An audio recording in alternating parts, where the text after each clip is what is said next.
Hello everyone. Today I'm going to tell you about something which is related to life. Hi, how has life been in the past few months? Good and bad, tough and easy, up and down, isn't it? If it has been that way, it's absolutely normal. Life is meant to be that way. The whole trouble begins when you accept one and reject the other.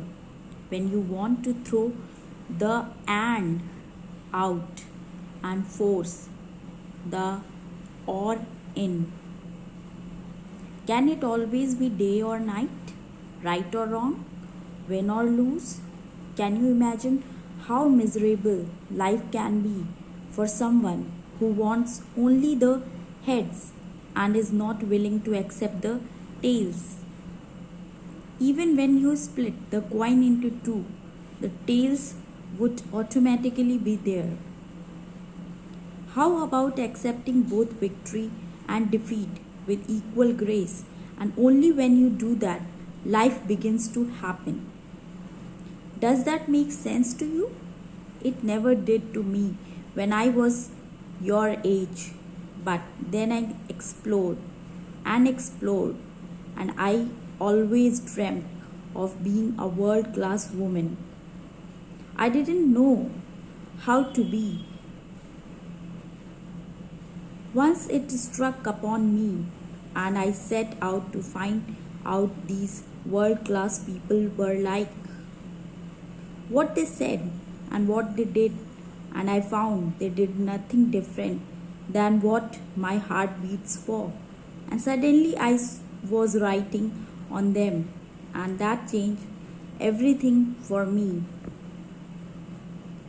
One world class act every day, no matter how small or insignificant that may be, and then one more and one more, and that will transform your world.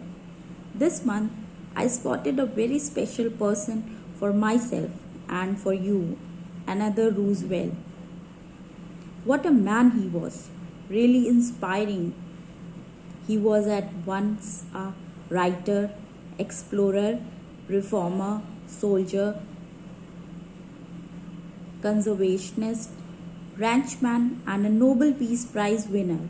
He was also the President of the United States of America. He was a symbol of remarkable physical courage and toughness, and his philosophy was that of the strenuous life. One world class act every day, no matter how small or insignificant that may be, and then one more, and that will transform your world.